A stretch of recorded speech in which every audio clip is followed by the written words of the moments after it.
Welcome to the SportsBros Podcast, featuring the almighty B-Live, the money man Scottie D, and your host, the head of creative Eddy. The SportsBros Podcast, by the fan, for the fan, talking sports just the way you like it. And without any further ado, let's give it up for the SportsBros. Do you know what today is? Ain't no anniversary. No, it is our anniversary. It is our anniversary. And we're back. This is B-Live. What year is this again? Because you've just broken out to me and I'm losing my mind. This is our 6-year anniversary. We have completed 6 full seasons of the SportsBros Podcast, going into season 7. Can you dig it, sucker? I know he's a 5-time, but we're 6-time. Yeah. 6-time. Oh my goodness. I like it. I love it. I want some more of it. Yes, sir. Did a little different. I got, the co-host involved early. I usually do the greeting and all that stuff. Got a little cheap monologue, but I ain't got it. But that being said, it's another fine and wonderful Tuesday up here in Northeast Ohio and all parts of the country. Me and Scottie D are kind of geographically in the same region. And from the looks of it, Scottie D, we got some T-shirts on. We ain't got like 9 layers of clothing on. Yeah, for now. Yeah, for now. Yeah, you got to hold Mother Nature's bipolar, so who knows what's going to happen up here within the next few days. Yeah, you gotta. It's one of the things where you gotta kind of hold your breath and hold your big coat. With that being said, I go by the name of Eddy, and this is your favorite sports podcast, none other than the SportsBros Podcast. All right, I could do this by myself, but it ain't as fun as I've been telling you for the past 6+ years. I have 2 of the best co-hosts in the world. Introducing first, way down there in Fayetteville, North Carolina, he is the almighty B-Live. What's happening? What's going on in the world today? I've been saying for 6 years, baby. Oh my goodness. And it gets better each and every time. I'm telling you what's happening in the world today. We'll talk about it. We'll talk about it, man. Because I'm bubbling with excitement because a lot has happened, especially in the past 24 hours. Wow. There's a lot of buzz in the NFL sector. We're going to talk about it. There's a lot of buzz going on in the NBA sector. We're going to talk about it. There's a lot of buzz because it's March Madness. It's that time. And we're going to talk about it. Oh, yes, sir. We here now, baby. And, yeah, now we can go ahead and introduce the other guy, he's been here with us for the whole time too, and you're welcome. He's the DEI portion of the. Oh boy, here we go. Don't make me drop my keyboard, P-Live. I'm on location. I'm not at the house, so I can't drop my keyboard and screw everything up. Scottie D is not our DEI hire. He is our sports bro hire. With that being said, he is the other guy. He is the pride of Washington, Pennsylvania. He is the meanest, roughest, toughest, thuggish, 35-tool player in all of Washington County, Pennsylvania. He's the one, the only, the money man, Scottie D. Shake it up. Ooh, shake it up. That's what's going on in the NFL right now. Things are getting shaken up. But, boys, yeah, congratulations to each of you. I've had a great time being the face of the SportsBros Podcast. Scott done the SportsBros Podcast for the last 6 years. We could have probably go ahead and officially make the T-shirt going into our new year here. Scott done the SportsBros Podcast. But yeah, I enjoy it with having these weekly conversations with you fellas. I have enjoyed it, and I will continue to enjoy it. And you're welcome. And congratulations to Alex Ovechkin for breaking the all-time record. He did it. No, he's not. No, he will.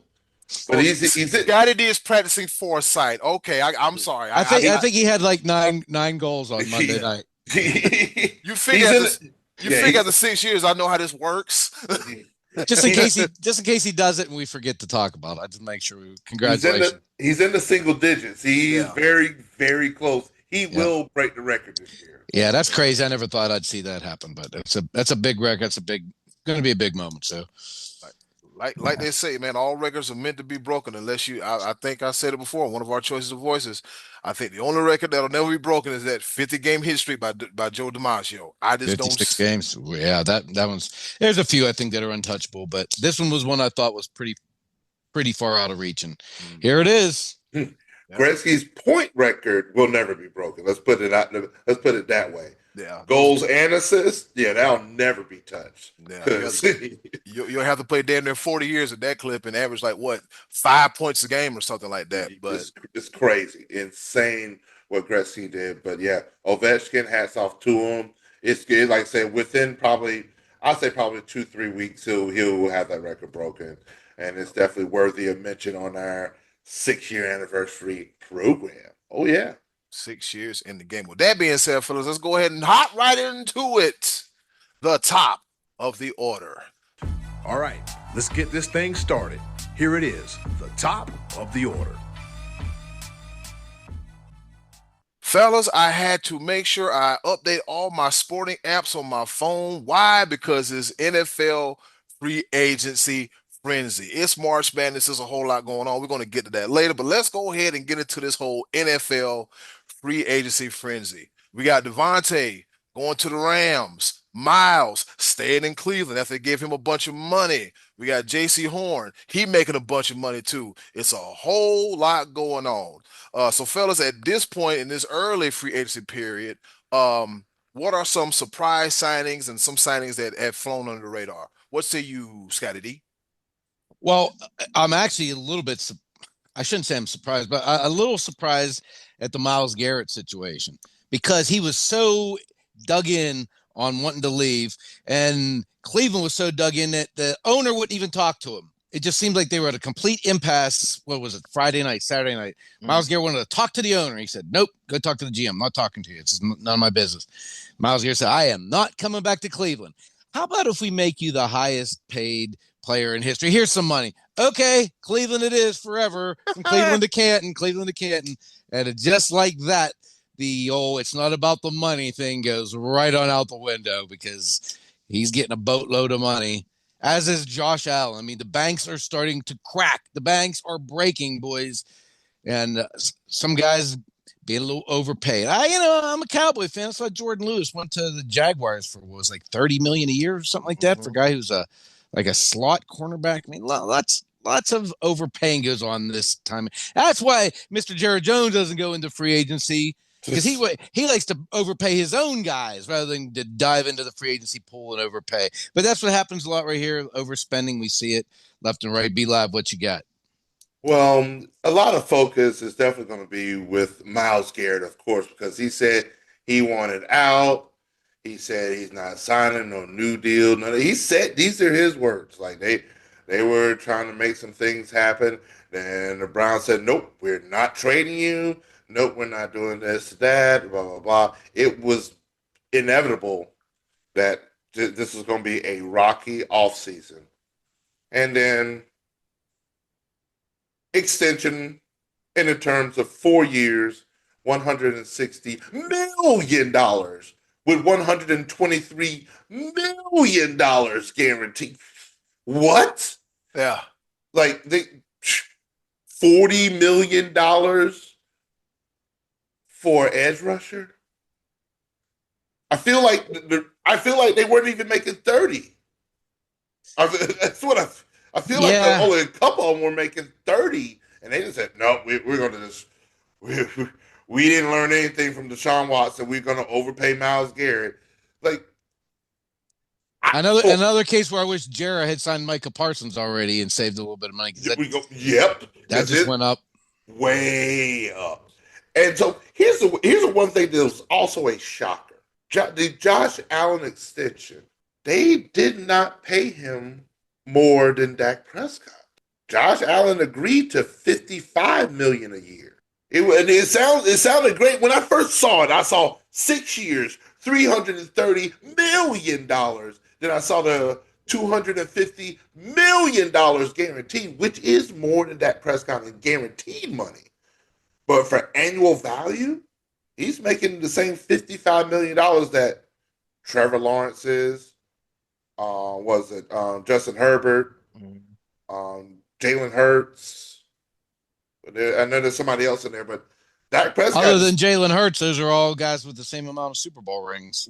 right. Mhm. Well, and granted, yeah, but Josh Allen said, okay, you know what? I'll take the guaranteed money, but 55 million a year.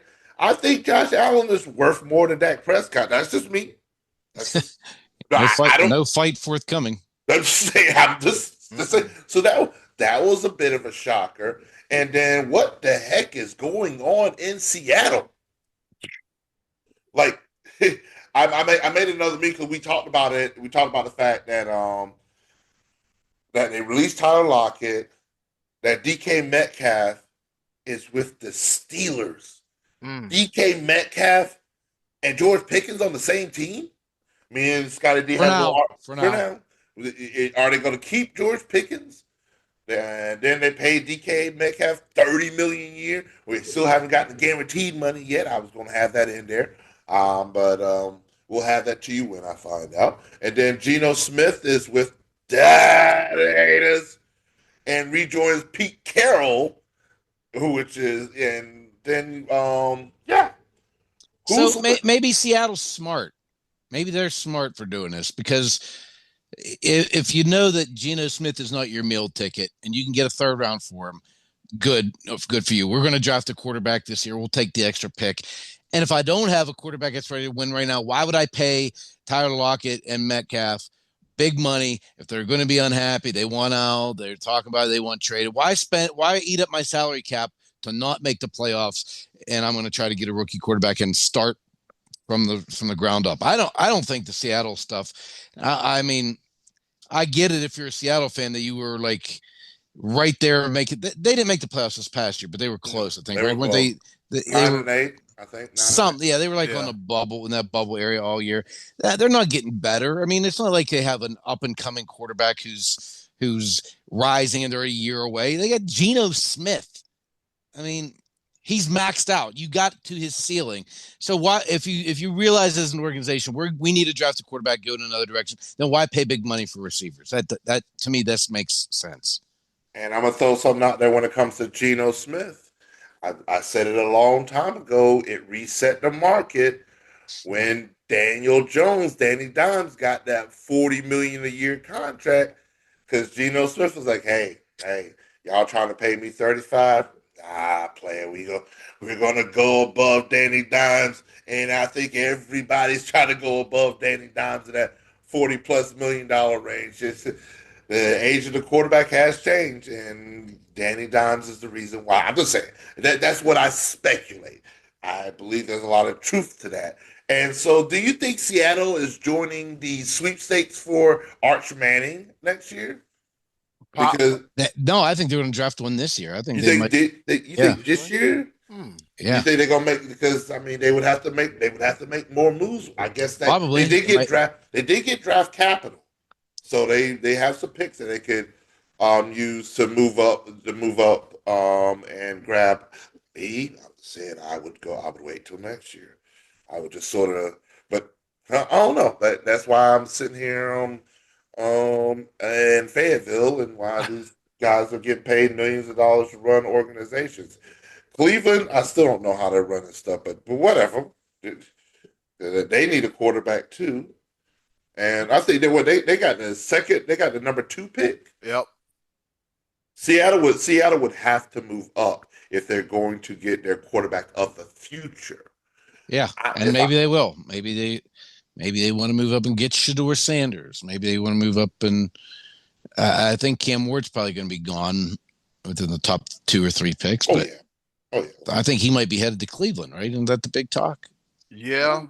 So he heading to Cleveland. I look at it like this. One thing I don't want to sound too concerned about, but one thing that's intriguing to me is Devontae going to the Rams.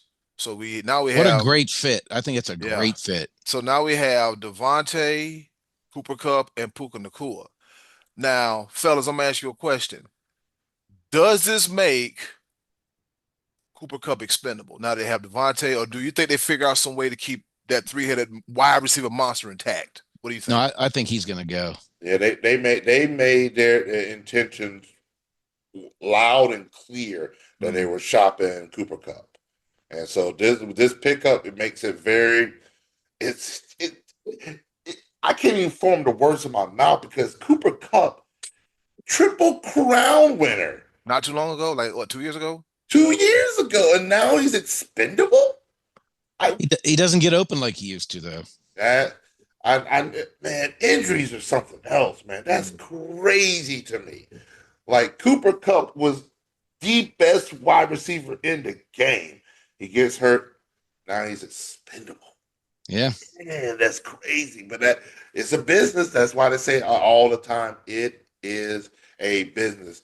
And did you happen to look up? I saw that J.C. Horn got re-signed by the Panthers, 4 years, $100 million. I didn't see the guaranteed money, but that's your Gamecock alum, Game Chicken alum. Getting his money. That's what J.C. Horn's doing. Yeah, J.C. Horn, he got a bunch of money. I think he's now the highest paid defensive back in the NFL. So according to Bleacher Report, it says J.C. Horn and the Carolina Panthers reportedly agreed to a 4-year, $100 million guarantee. I'm sorry, $100 million contract with $70 million guaranteed, There it is. which makes him the highest paid defensive back in NFL history. It's funny how they be like, well, he's the highest paid such and such in NFL history. 5 minutes later, such and such has become the NFL. Come on, man. Let's just stop this, okay? Let's just stop this. We all know it's temporary, all right? Sometimes like 5 minutes. You remember the time where it was Travis Kelce and I think George Kittle.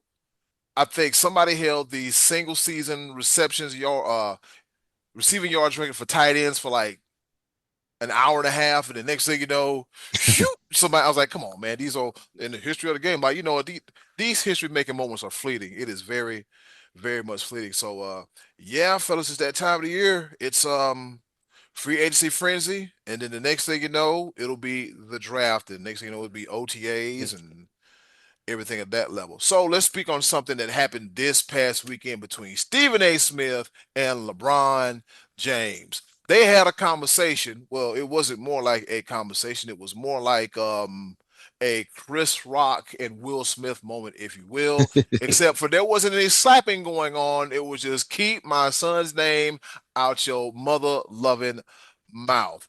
So with us being, let's go ahead and say we're a part of the media, the sports media, and looking at how Bronny James have got drafted by the Lakers. Of course, we're all going to have something to say. And I think we saw it where LeBron took his teammate cap off and put his father cap on. What do we think about this whole situation, fellas? I want to hear you guys' take. Be like, what say you? Let me break it down as best as I possibly can because I've been very critical of all of this. I did a little bit of research when it comes to one LeBron James Jr., aka Bronny James. There's been talk. Way too much talk about it, but I mean, when it comes to your biggest star in the NBA today, there's going to be 24/7 coverage. Mm-hmm. He said it clear as day. I want to play with my son. Wherever my son goes, I will go. If that isn't leveraged to the top degree, I don't know what is. He basically strong-armed the Los Angeles Lakers to say, hey, if you don't draft my son, I will not be here. So what do the Lakers do? Not only do they draft the kid, they also give him a guaranteed contract, which is unheard of for a second round 55th pick in the NBA. That like you get a guaranteed contract in the first round. Second round, not so much. And then when you start looking at things, when you sign the dotted line on an NBA contract, you are now officially a professional basketball player. You are a professional. And I don't care how old you are. You don't get to redefine the term professional. Once you become a professional, there is an obligation by the media to cover professionals. Because your name is LeBron James Jr., you're going to have that certain level of scrutiny and expectation just because of your name alone. Then, on top of that, when your father publicly states that you are better than half the league right now, you don't think that the media and the other professional athletes are not paying attention to that? Guess what? We're going to talk about it. I said it many times, and I'm hey LeBron, hey square up, player. You're 3-4 inches taller than me. We almost look. I'm gonna look a little up to you, and you might be a little more swole, but I got some weight on me. You ain't gonna roll up on me like you just did Stephen A. First of all, yes, he's your son, and there's much respect to you as a father. Stephen A. even said that you came to him as a father. But here's the problem with you coming to him as a father. You came to him as a father in a professional setting. Stephen A. was on the sideline watching the game as a media personality, and he has the rights and the privilege to be able to do so. You took it at that moment as opposed to any other time. You could have called the dude on the phone in the background, did whatever, but like, hey, yo, I appreciate what you're saying about my son. And even Stephen A. came out and said that, yo, Kobe Bryant used to call him and be like, yo, come on, bro, you're doing too much. Mm-hmm. Kobe Bryant called him, like off air, like, yo, you're doing too much. But you confronted Stephen A. in front of, for the world to see, because he's talking about your son in a not so positive light. And the thing about us, he wasn't even talking about Bronny. He was talking about you. He was talking about LeBron James Sr., the guy that put this hefty weight on the shoulders of Bronny. Like he did. I went back and listened to it. He did.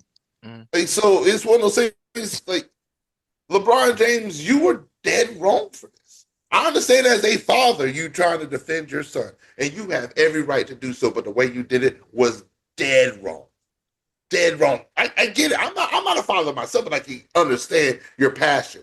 I understand you keep hearing over and over and over again about how Bronny James has the worst field goal percentage in NBA history. Granted, he's played like 4 games. Yeah. And now he's playing in the G League, et cetera, et cetera. And the coverage nonstop of him, we're over here wondering, like, this is the second round 55th pick, which most likely should have went to somebody else. He didn't start for his college team that he played for 1 year. He probably should have gotten a couple more years there, but because of his father, he comes out early, unprepared, not ready. And of course, when you say that he's better than half the league, if I'm the half of the league or the rest of the league, guess what? I'm shutting Bronny James down. I am getting my shine right here, right now. Oh, LeBron said that he's better than me. Show me something, young buck. And they've been hounding him. That's LeBron James Sr. That falls on his shoulders. And there's no way if, ands, or buts around that. It's very unfortunate. Because if you give the LeBron haters, I'm not a LeBron hater. But if you give them an inch, they will take a mile and they're running with it. They're gonna take smooth off with it. Smooth off. Oh yeah. And I just look at it from a standpoint as like I said, private scrutiny, private criticism, private apology. Public scrutiny, public scrutiny. But you know what I mean. When private becomes public and public becomes private, I botched up. But you're gonna try to say, like, if it's a private matter, okay, sure, no problem. But like you said, he applied all these lofty expectations, and now all of a sudden, keep my kid name out your mouth. He's a professional, sir, and you're doing your job. So it's kind of like, and he's doing his job, reporting what he sees, and it's just pretty much everything that everybody else is thinking. Scottie D, what say you? Yeah, I'm not disagreeing with anything that B-Lev or you just said. I mean, Stephen A. Smith said that he was happy for the situation on opening night. Remember opening night, they played together, walked on the court together. The Griffeys were there, father-son thing. I mean, making a big thing of it. And then and Stephen A. said he didn't have a problem with that. But then whenever this quote came out that actually has led to LeBron stewing for a while, Stephen A. said in 13 games, Bronny is averaging 0.3 points, 0.3 assists, 0.4 rebounds, and is 1 for 16 from the field, 0 for 7 from three-point range. And you're playing in the first quarter of the Lakers game? He said he's not ready. Kindly, he said, I think he can be a player in this league at some point, which I'm still not even certain of that. But Stephen A. Smith just got a brand new 5-year, $100 million contract to talk about sports. If Bronny is a pro in the NBA, Stephen A. is going to talk about him, and he has to be objective. He can't just pretend that he's good because LeBron wants everybody to pretend that Bronny is in there on his own merit, because we all know that that's not true. LeBron told The Athletic in 2022, I'll do whatever it takes to play with my son. And so he kind of backed the Lakers into this corner, so the Lakers spent a pick on him in the second round and made his dream a reality. And good for that situation. Again, LeBron has earned more things than most people have in the NBA in the way he has conducted himself for the most part. I don't always like him, but the guy has never been anything but the face of the NBA since he's gotten into the league. He's carried himself well for the most part. And, you know, if the Lakers say here, what most second round picks aren't playing anyway, let's let his son in the league and let him play together for a year or two. And it'll keep LeBron happy, keep him on our team. All gravy. I mean, nothing wrong with all that. But if you're going to critique a player, you have to be honest. You can't say, well, he's averaging 0.3 points. But, man, what is 0.3 a game? I mean, man, he playing well. I mean, he wasn't criticizing the kid as a person. He said, I like the kid. So LeBron, I think, is out of line on this one. I think he was wrong to do that. I understand sticking up for his kid, but in this situation, he's sticking up for a player who's just not that good. No, you can't do that. I'm gonna throw this in. Breaking news. You're doing this. You're about to do the same thing I'm about to. Yes. You saw it too. Yeah. I don't know if you saw my eyes get big. You remember that talk we just had a few minutes ago about Seahawks should be waiting till next year to get a quarterback or doing all this fun stuff? Well, that's neither here nor there. With that being said, this ran across the wire just now. This according to Bleacher Report, Seahawks are to sign Sam Darnold, the former Vikings quarterback. They're finalizing a 3-year deal worth how much, Be Live? I didn't see the number. I just saw the just a little rundown. But how much is it? I'll do my best Be Live impersonation. $100 million, well, nearly $100 million. So Sam Darnold parlayed his last season into this season to make a whole bunch of money. I take back what I said about the Seahawks being smart, because Sam Darnold has been terrible his whole career. He had a career year last year with Justin Jefferson and Jordan Addison. So now he's going to Seattle, where you just got rid of the two best weapons he had. So now he has nobody. Yes, he has Jackson, Smith, and Jigba. Okay, that's. I made a meme. Good luck. I made a meme of Jackson Smith and Jigba standing in the Fresh Prince of Bel-Air. It's sitting in there alone, like the old Will Smith thing. But yes, there you go. Because me and Eddie had the same thought. We saw like, ooh, that's nice, and that my phone's not on Do Not Disturb. My bad. All right, cool. Look, Bronny James. Do you know, as the 55th pick, he's making more money than the 31st pick? What? He's making more money than the 31st pick in the NBA draft. And now, is that including Daddy's allowance? Oh boy. Jonathan Mogbo for the Raptors signed a 3-year deal, $6 million. Bronny's got a 4-year deal with almost $8 million. Yeah, he's making more money than majority of people that got drafted ahead of him. 33rd pick hasn't gotten a deal. 36th pick hasn't gotten a deal. 37th makes a little bit more than Bronny. 38th, no deal. 39 through 41 making the same money as Bronny James. Like, that's the lofty situation that we have. He is a professional. And on top of that, he's a professional that's gotten a little bit of nepotism benefits. You're going to get more scrutiny when it comes to what's going on in the NBA. Yes, the people will talk about, oh, the number 3 pick is only averaging 3 points a game. Yes, that happens. But the number 55 pick is the son of arguably one of the greatest players of all time. 50,000 all-time points. 50,000. Yeah. God bless it. People stop.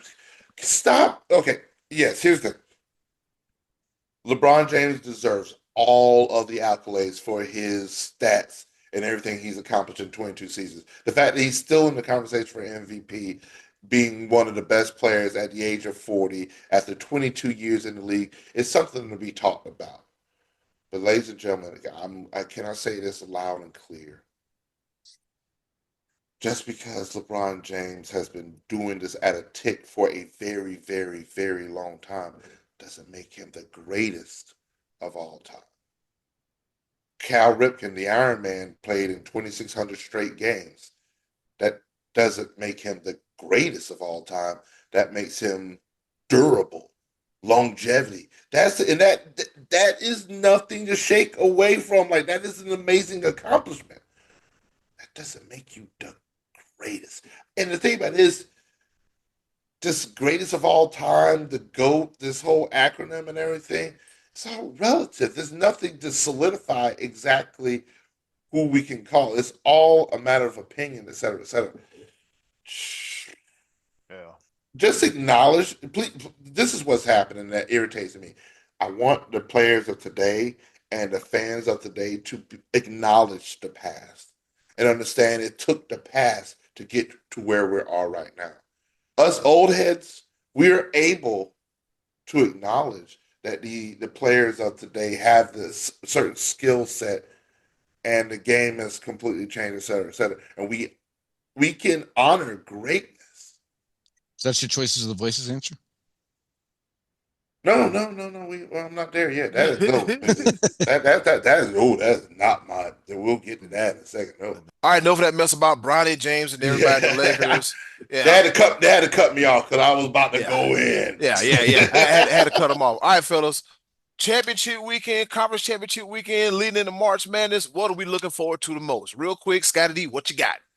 I'm very interested to see how Bruce Pearl takes the best team he's ever had, is Auburn. Is he able to get them into the Final Four and into the championship? He's always been a great coach, never gotten quite over the hump. And is Duke able to finally get to their first championship level? I think Duke's good enough to win it all. Can Josh Shire, the Coach K heir apparent, John Shire, can he get them there? B-Live? Oh, well, I'm looking at this whole SEC situation where they might put in 11 teams while the ACC is looking at best 3, maybe 4. Does North Carolina get left out? Ooh, they could. Do they get left out? And, of course, you see the Paul, baby. Does Clemson have enough? This is their best basketball season ever in the history of their entire program. Last year, they went to the Elite Eight. They got better. Can they win it all? This is not just from a fan standpoint. This is actually an analyst standpoint. They beat Duke earlier this year. And to Scottie D's point, Auburn just lost to Alabama in that heated rivalry. Ooh. What's going to happen? It is absolute pure madness, and I'm here for it. Eddie, cool. What say you? Of course, I'm going to show my fandom, and I'm going to slide over to the Lady Gamecocks. We've shown signs of vulnerability throughout the season, but can Don Staley, Chloe Kitts and crew, and Full Wally and crew, can they tighten it up together and make another run for the national championship? We shall see. They just beat Texas and won the SEC crown. Yep, they sure did. That is the toughest conference when it comes to basketball, both men and women. So, yep.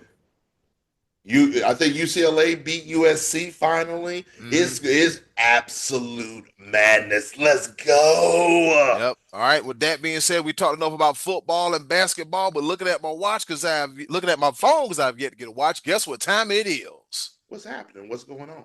Oh, I'm glad you asked. It's time for our favorite portion of the show, the choice of the voices. And with that being said, hey, old button, hit it.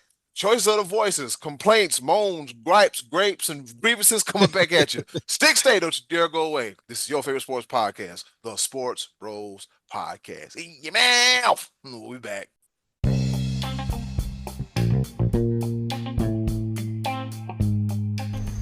And now, our favorite part of the show, the choices of the voices.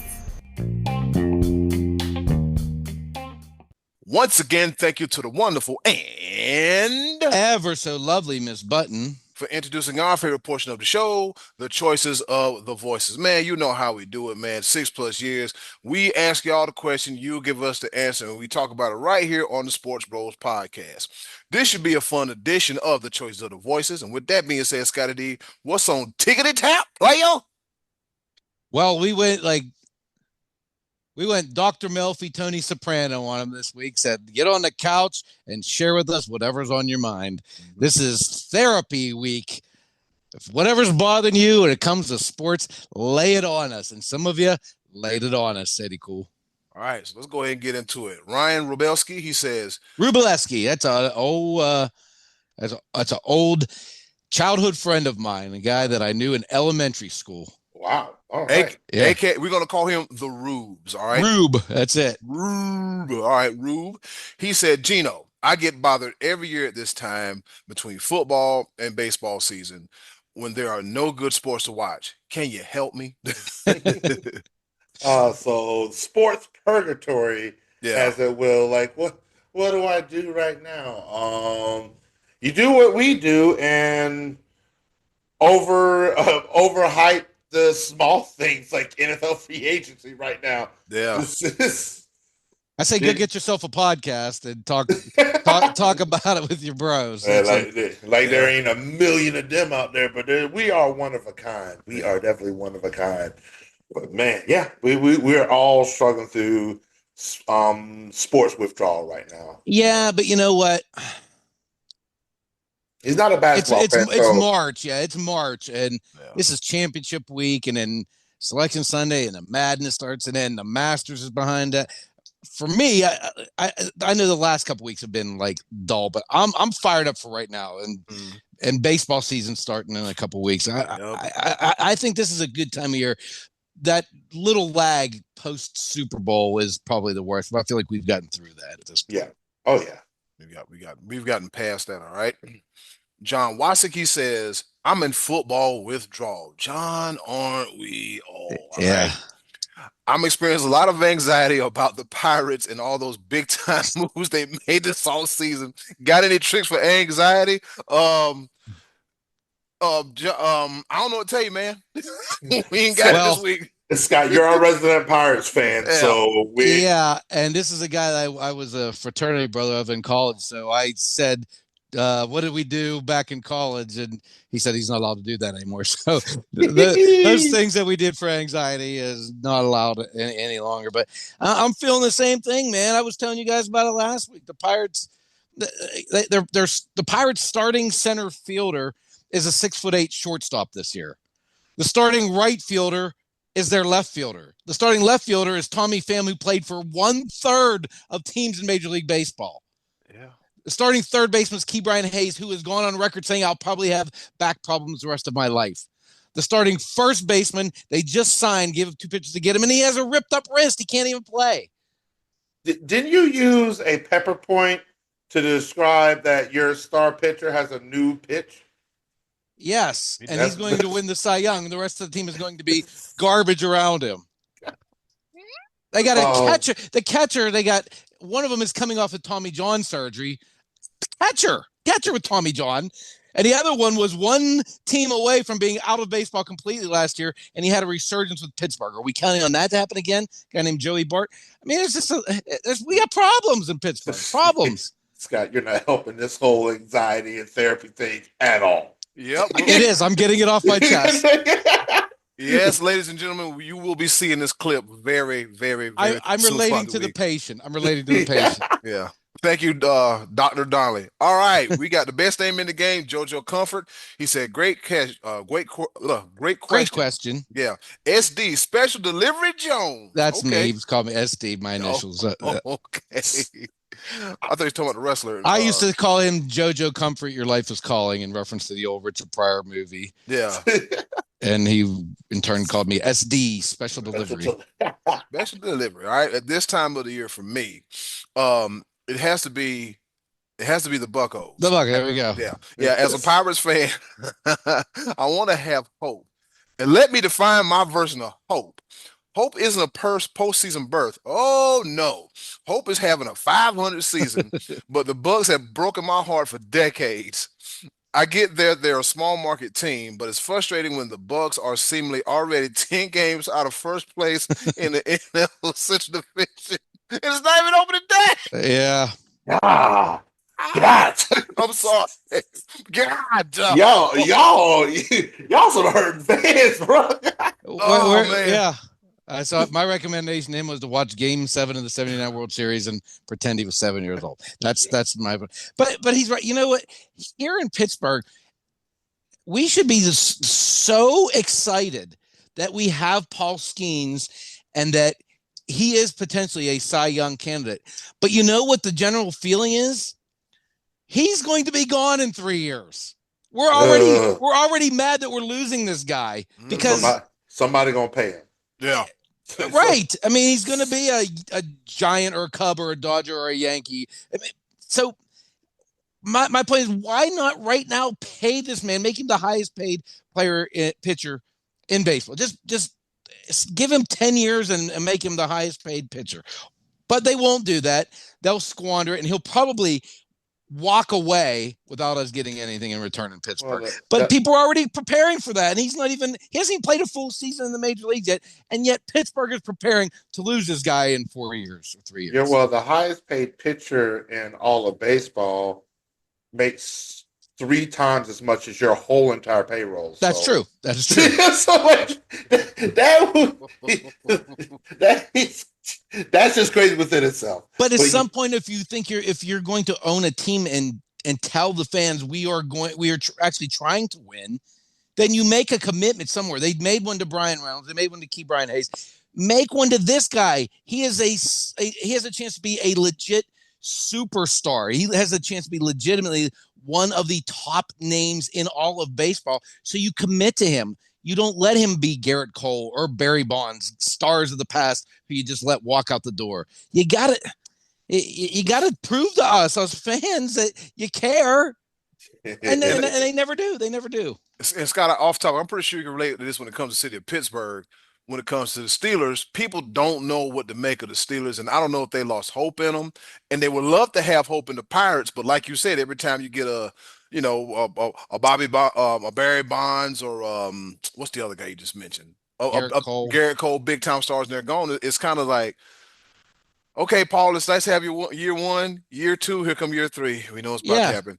Someday he's going to be given a Hall of Fame speech about winning rings with the Yankees and how it was nice to start his career at Pittsburgh. That was a nice little town. I enjoyed my early years with Pittsburgh, and then he blossomed into this megastar. And and we can see it coming from 5 miles away. We can see it, and that's why people in Pittsburgh are already frustrated with that. It's terrible to be a Pirate baseball fan. At least the Steelers are trying. Yeah. You know, they're going to get Aaron Rodgers to go with DK Metcalf. Justin Fields has walked out the door to the Jets. Yeah. They try. The biggest problem with the Steelers is they won't let go of Tomlin, and they still have like this old-fashioned way of running the team. And the Penguins have had decades of Mario Lemieux and Sidney Crosby, so there's been some success there. There's been some Stanley Cups, but the Pirates have not won a postseason series of any kind since 1979. That's the last time they won the World Series. Have not even won a playoff series since then. So the last time they made the playoffs was what, 2013? I believe so. Yeah. Yeah. You need that magical team back. So the theme of this choice of the voices is that all Pirates need therapy. Right. Yeah, exactly.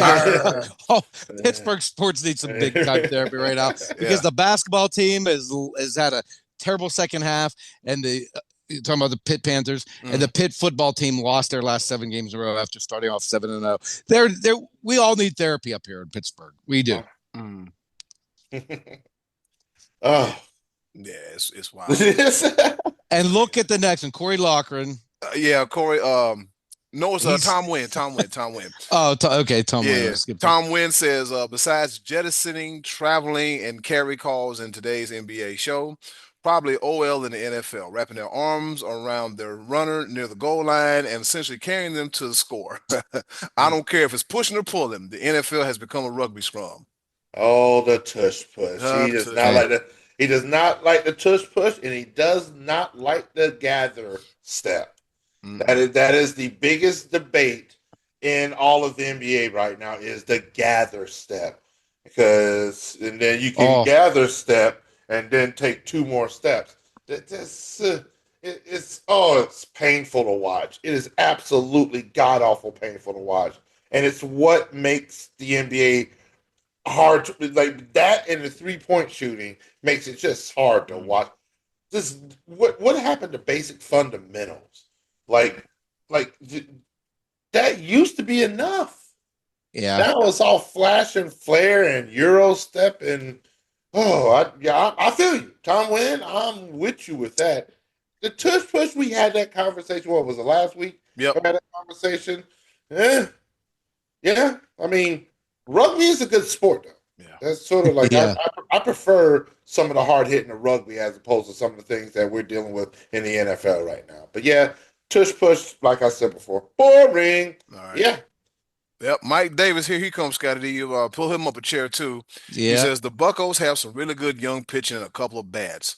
In a few years, these players will inevitably be on other teams. Yeah, he called that one. I don't even think he looked at Scott. I don't even think he looked at the reply, to be honest with you. He just called it. Yeah. He said, it gives me an ulcer thinking about how poorly run the team is and how much the city would rally around them if they put a product on the field worth watching in one of the best parks in the country. I remember our champagne toast at overtime, Scott, when we got to the postseason back in 2013. Y'all were toasting champagne just for making the postseason? Boy. This is a team that had 20 consecutive losing seasons, which is the most of any team in any sport. When they clinched the first time, they snapped that and they clinched the postseason berth. We popped champagne and celebrated the fact that the Pirates were going to the postseason. So, yeah, I get it. Yeah, I get it. Yeah, we may have done that. I don't know if you guys would specifically remember, but the first the Pirates went to that wild card 3 years in a row. The first year was against the Reds. And Johnny Cueto was in town, and the Pirates beat the Reds, and then they advanced to the best of 5 second round against the Cardinals. So we may have toasted based on that wild card win, which was a super exciting night for Pittsburgh. I mean, he's right. If they would invest in that team, the people here would go crazy for the Pirates. They would absolutely they'd blow their stack for the Buccos. I mean, they really would. Just like they love the Guardians here, man. They love the Browns, they love the Cavs, but they love the Guardians. They love them to death here. All right, so Trey Dizzle, he says, this is where Dak Prescott touched me. He says from his hair follicle all the way down to his pinky toe.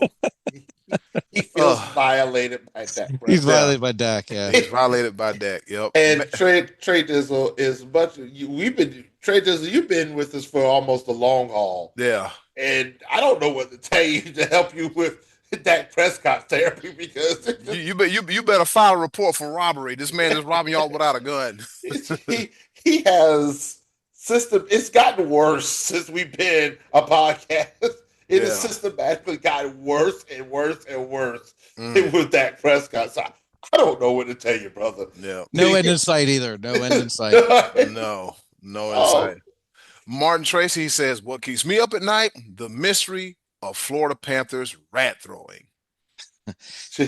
I think I kind of know the origin of that. I know it. Scott Mellenby, the rat man. I think Scott Mellenby killed a rat in the locker room. In the locker room, yeah, and it set him on like some big winning streak. So it became a thing for them to throw rubber rats on the ice as like a new tradition because they got hot. I think after they had been on a losing streak or something. I think. And who was it? Mellenby? Is that who? Yeah. Scott Mellenby. I think the story was they were slumping. He killed a rat, and I think they went all the way to the Stanley Cup Finals that year. Yeah. And now they're the reigning defending. Yeah, the reigning defending. Almost forgot about that. I ain't gonna lie to you. Mhm. 80 series. He says NFL needs to stop allowing refs to cheat for Kansas City. Then he says ESPN needs to stop allowing Stephen A. Smith from going on Fox News, setting this back 500 years with his takes. And then he said, last but not least, I need the Tampa Bay Buccaneers to stomp out their competition next season. Tired of seeing them not making the NFC Championship. Hey man, it is what it is, man. Yeah. And I'm going to speak on this real quick when it comes to Stephen A. Smith. How dare you, sir? Yeah. I spoke up for you earlier when it came to LeBron James, but how dare you? How dare you try to upstage us on our 6-year anniversary? How dare you, after all this time, going on a podcast with Skip Bayless? Skip? Did he? Yes. It happened today. Yeah. Like what? Like Oh, I didn't know that. I know he was Yeah. said he was going to go on.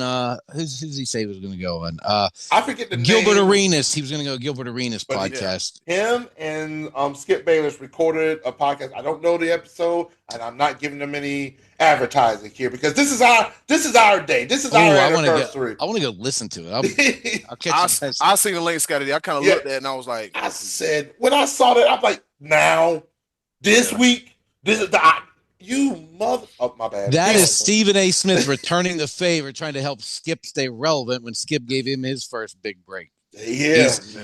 Because right now Skip is not relevant. He is reeling bad. Yeah. And what happened was when we recorded the episode, it's like, yeah, you know, I'm as we recording this on the heels of me getting my $100 million extension, and I was like, oh, okay, I see. Okay. Yeah. All right. And next in the articles of the Sports Bros Couch Therapy, we got Corey Logren. Lord have mercy. Yeah, we can't go through all this. We can't. That's why I put it at the end because I was like, good Lord. All right, let's just start with this. He's on the Pirates thing. Okay, we can skip right through that. He's the same with the Pirates on us. Yeah. Panthers for you guys. There you go. He's the Panthers fan. Okay, yeah. So for the Panthers, he's still the gift that we gave Chicago. He's talking about that. The Hurricanes is always so close, no cigar. Let's see what we got here. FC Charlotte, MLS soccer team, has an awesome atmosphere. I need to make it to a game because like he's saying. No, you don't. Shut up. That's your fault for watching soccer, Corey. Sorry. No. Soccer is an amazing freaking sport. No, and it's you need to get on board. It's terrible. You know how I've made it through when it comes to this this lack of sports in the past few weeks. I've watched the best team in all of Europe just win, baby, win. Liverpool Football Club. They continue to win. They have a 15-point league in the Premier League. They won the first leg of the Champions League in the round of 16 knockout phase. Liverpool is where it's at. That's how I made it. Liverpool. So you've been watching soccer for 4 weeks? Yes, I've been watching. You've been watching Liverpool the last 4 weeks. I've been watching it all season. That means you've seen about 3 goals. I have seen Mo Salah with 27 goals. How dare you do that? 27 goals, 21 assists. The Ballon d'Or title is going to him as the best scorer in the Premier League. Nobody's listening right now. Corey is a soccer fan. How many goals, Scott? He's seen probably 3 in the last 4 weeks. And stop egging this man on. I will not allow the two of y'all do this to this beloved sport that's the most popular sport in the world. Is that everybody? We get all our answers in. Is that all everybody? And then he says something about the Charlotte Hornets, and we're not even gonna mention them because God, Corey mentioned pretty much all of my teams as well. I'm feeling him with that, but yeah. Real quick, what he said about the Charlotte Hornets, I got to read that one. He said the Charlotte Hornets are the equivalent of that of a C student who's perfectly content with mediocrity, not bad enough for Victor Wembanyama, but not good enough to do anything. The only team in the NBA with a worse record is the 14-29. Probably might be 13-52 Washington Wizards, who have beat us all 4 times this season. We do have LaMelo's flashy passes, but it's hard to stomach rooting for him when it seems like he takes a lot of games off, officially or not. Maybe we can trade him for a mascot that can dunk. Jesus. And Ladies, side note, the most exciting thing about the Charlotte Hornets is their announce team. Yeah. Take a moment and listen to the announcing, because they are like, wow, top tier. Like, they drink about 5 Red Bulls every time before they start a game. But they're flashy, but can't win nothing. No. So maybe they get Cooper Flag. Let's see. All right, Scottie D. What say you? What's your gripe, grievance, and complaint? Oh Lord, he snapped the paper. Wait a minute, we in trouble. he wrote a report. I'm tired of people singing the Star Spangled Banner fancy. Just sing it straight. I don't like in the UFC when guys step on other people's feet. That's not mixed martial arts. That's just stepping on someone's foot. I don't like in-game interviews. When you go to a coach in the NFL and interview, and you think he's going to tell you the game plan? What do you think he's going to say? We have to run the ball better. Or we have to defend better. We have to stay ahead of the team. What are you going to get from a coach in the middle of a game? Stop that. Stop that, and stop it in baseball too. I mentioned this one 6 years ago, and I still hate it. Free throw line handshakes. When you shoot the free throw and make it, keep your feet where they at. You don't have to shake all 4 players on your teams every time. B-Life says they practice that, but I don't believe you were disrespectful for that. We talked about that before. I know, 6 years ago. NFL games in Europe. I don't want those. And finally, Jerry Jones. B-Live, what you got? just Jerry Jones. I've gone in depth on him before. I've gone in. And I had a big one about Skeens, and I already threw that one out there. So yeah. What you got? This one, I thought about preparing this, but that's not me. I like to come straight from the heart and wing it. And my beloved, wonderful Carolina Panthers. Oh boy, here we go. It hurts me to be so passionate about a team that has been successful 3 times in the past 30 years. 3 times. 1996, 2003, and 2015.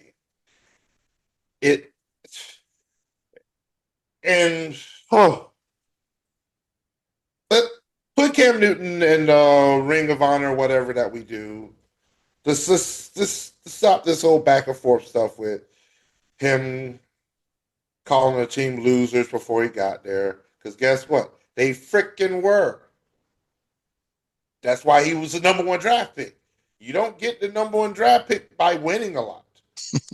And people need to get out of their fields.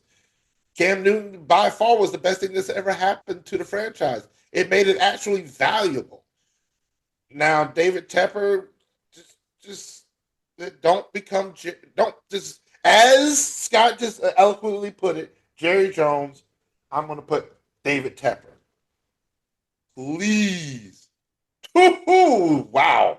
And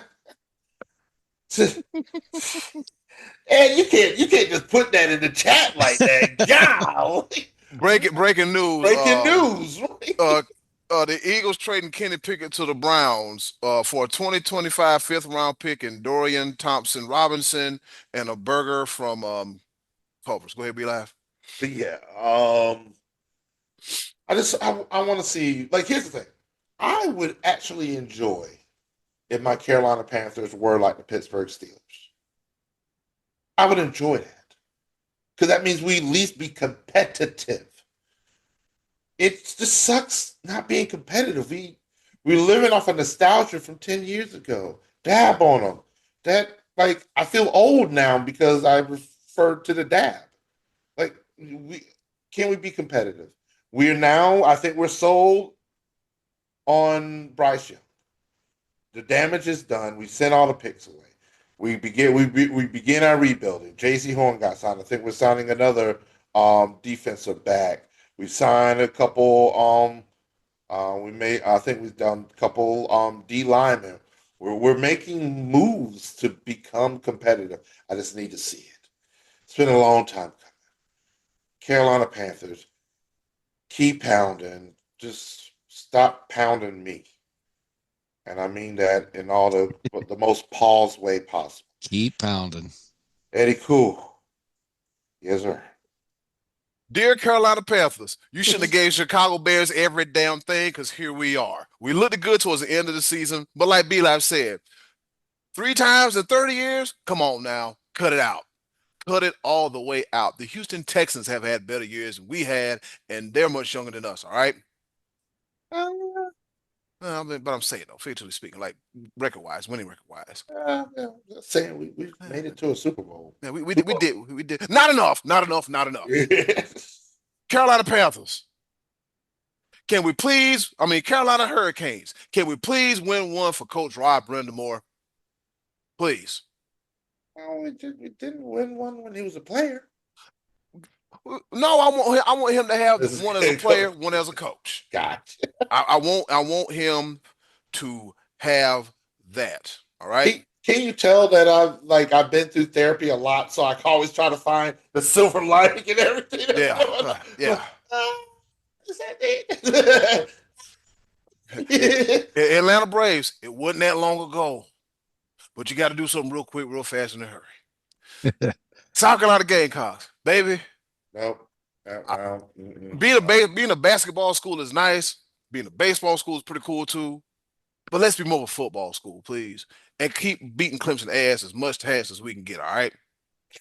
Nope. I don't stand by that at all. Charlotte Hornets. God, I wasn't gonna mention them until Corey did. I'm like, oh, Lord. It's to the point where Thurvey can't even help that, bro. I'm just like, whatever, It's just defeat. Defeated.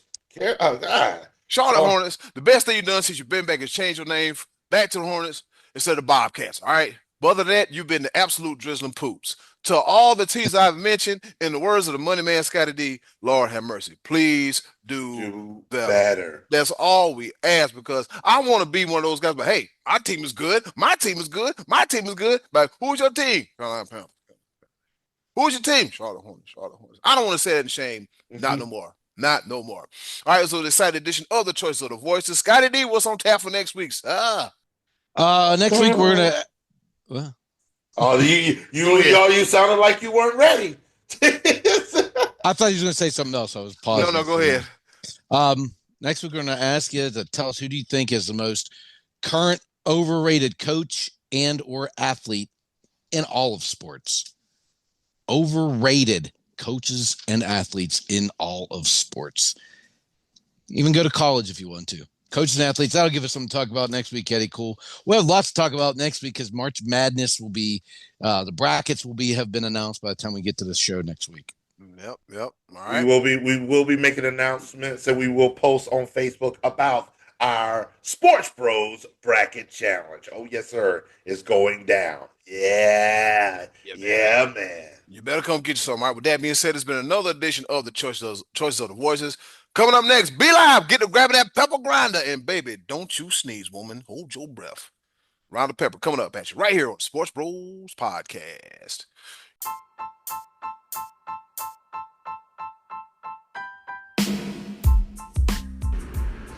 Okay, boys, let's bring it home with a round of pepper.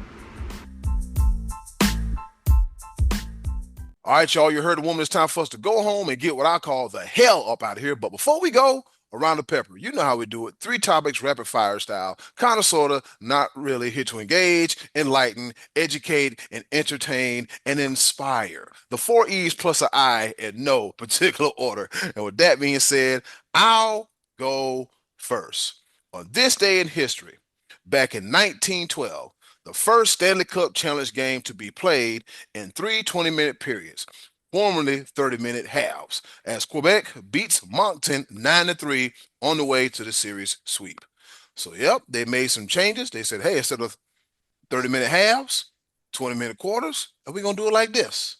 So there it is. One of the first ever Stanley Cup finals. Over to you, Scottie D. This past Saturday night, the UFC featured two of the heaviest-handed fighters I've ever seen, as Justin Gaethje, who's been known just to knock people silly, won a decision of Rafael Fiziev. Didn't knock him out, went to a decision.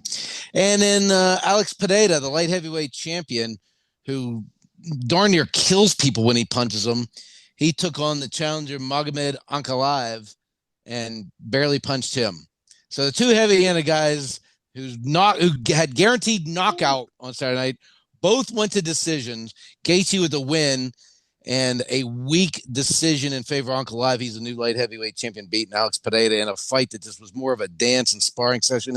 And then the old rule used to be you had to take it off with the champion. You had to beat the champion to get the belt. And this was a weak effort all the way around on Saturday night. You know, it's funny. Sometimes you have a UFC card loaded with big names that doesn't come through, and then you just watch a couple hungry guys whose names are not in lights yet, and you just see drag down knockout fights. That's kind of the rule of thumb sometimes. UFC was a little disappointing this past week, but nonetheless, new champion in the light heavybweight division, Magomed Ankalaev. Be live to you. Scotty, that's funny. That's funny you said it because I didn't really see anybody like, oh, you see this? So you're right. Go ahead, be live. Yeah. Oh yeah, and you had to practice pronouncing that name for sure. Oh, boy. Magomed Ankalaev. Oh yeah. All right. So my first pepper point, and all of my pepper points are going to be catered towards what we just did with the choices of the voices, and my pepper points are going to require therapy afterwards from one or all of us sports bros, just to let you know. So that is the theme. So my first pepper point is going to go with NASCAR. Oh, Scott's favorite sport. All right. Move over Danica Patrick, because we have a new female that has entered the chat. Is she hot? You know, that's important. Yeah. I mean, she can also race, sort of, maybe not. Really. Okay. But Catherine Legge made her NASCAR Cup Series debut this past weekend in Phoenix, becoming the first woman to compete in the Cup Series race since Danica Patrick at the 2018 Daytona 500. So not only did NASCAR and the good old boys allow another lady to infiltrate their sport, she's not even American. She's English. Oh. She's from England. 44-year-old Legge, native of England, she drove the 78 Chevrolet and the Shriners Children's 500. And she placed 30th, right behind Bubba Wallace in 29th position. So 30th place in the Shriners Children's 500. NASCAR, first pepper point. Scottie D, how you feel? Eddy, cool? Well, she probably was afraid to go too fast. Wow. We're going to get canceled. Oh, boy, you got jokes. Eddy, cool. The ball. Fellas, you're going to love this one. On this day in history, back in 1979, Randy Holt, who was a hockey player, he receives 67 minutes in penalties in a 60-minute NHL hockey game. How's that happen? Tell us how that happens. I don't know. I just need to know how does that happen? If I just talked about how it was, they went from 30-minute halves to 20-minute quarters.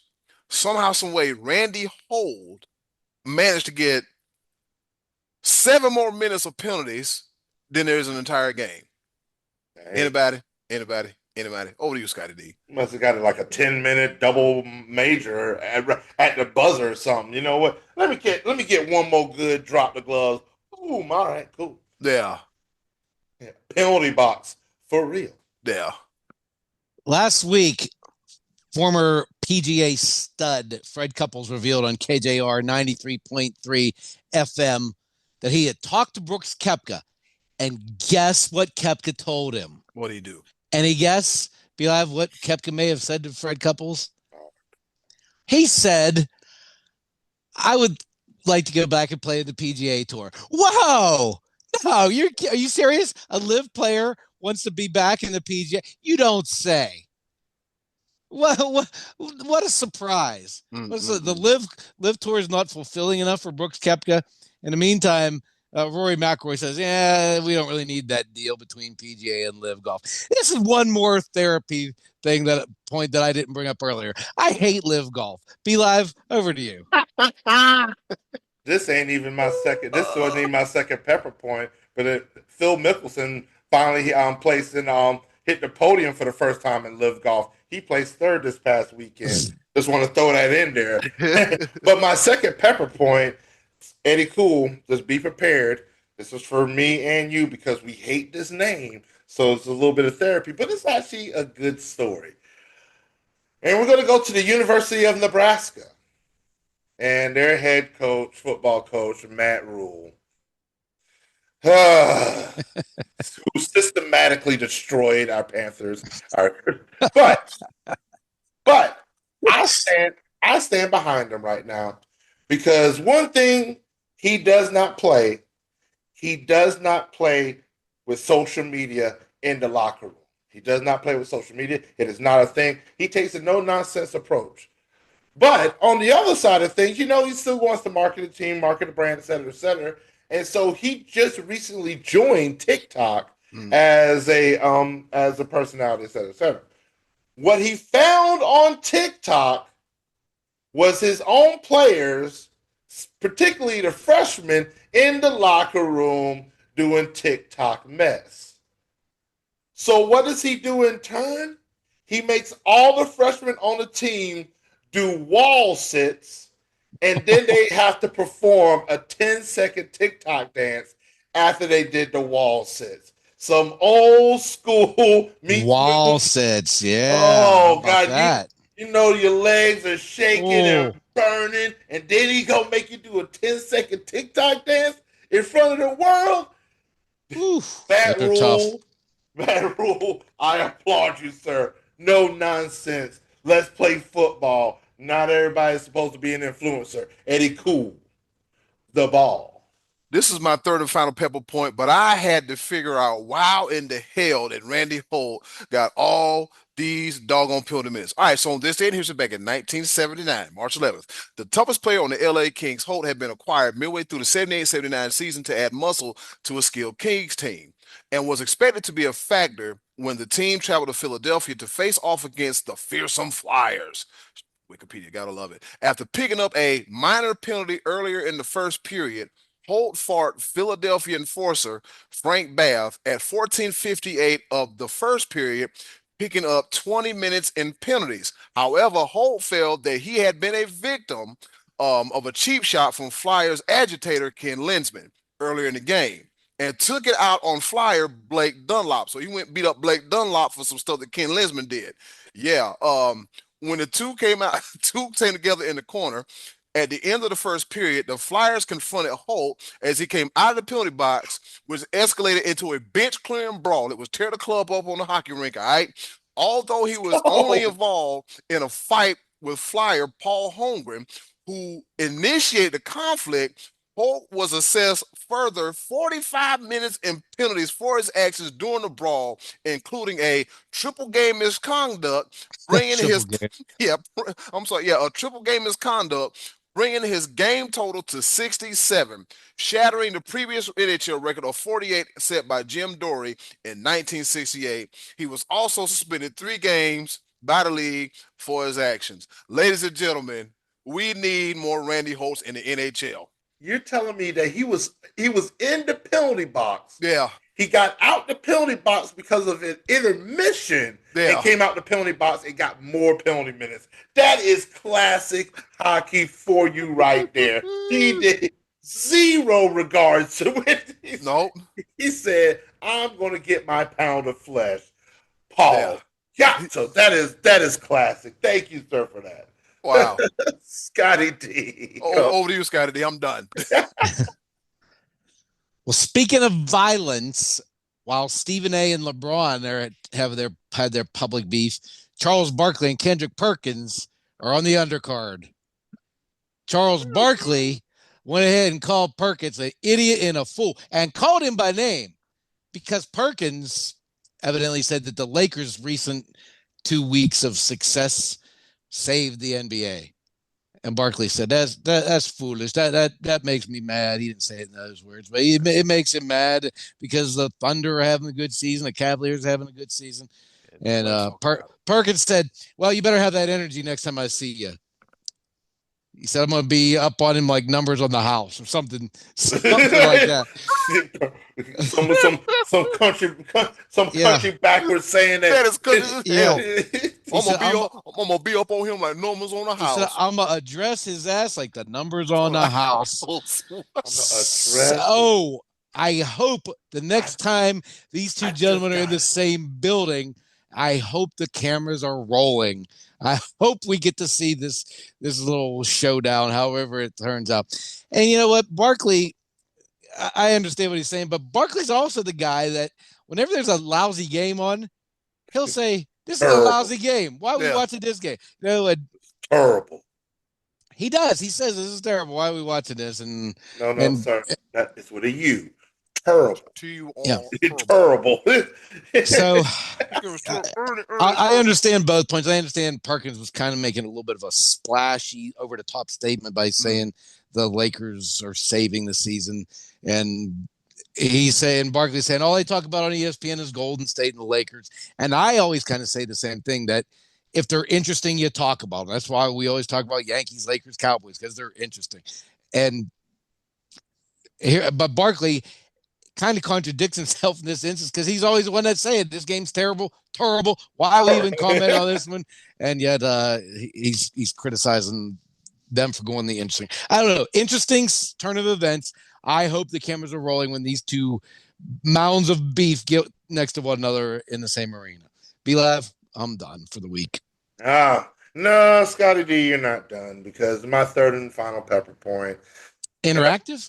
Therapy. You're gonna need it. Because we've also talked about in length about the space of time between when football ends, et cetera, et cetera. But you know, Scott, how much you enjoy spring football. Oh, yes. Yeah, spring football is top tier when it comes tremendous. So I bring news to you about the UFL because UFL just started their training camps, and their season. I have goosebumps. I can't wait.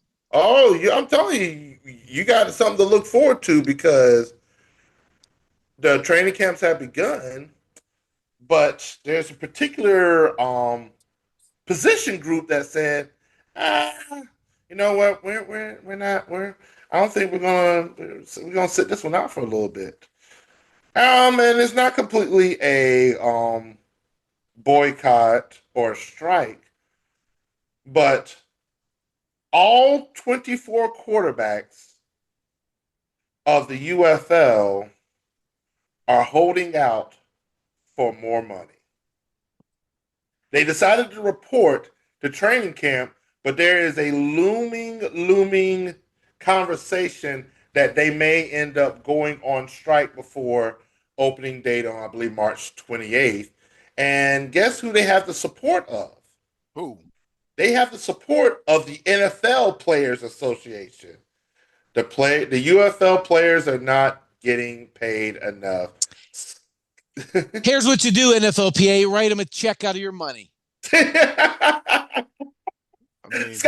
Dak's getting 55 a year. Write him a check. That's 60. Dak's getting 60 million a year. Even better. Write him a check. See, Scottie D. And go ahead and write one for the WNBA too, because they want to go on strike too. I wasn't gonna go there, but I wasn't gonna go there. But come on, really, WNBA Angel Reese. Let me talk to you real quick before we go do this. Angel Reese, don't stop trying to be the spokesperson for anything.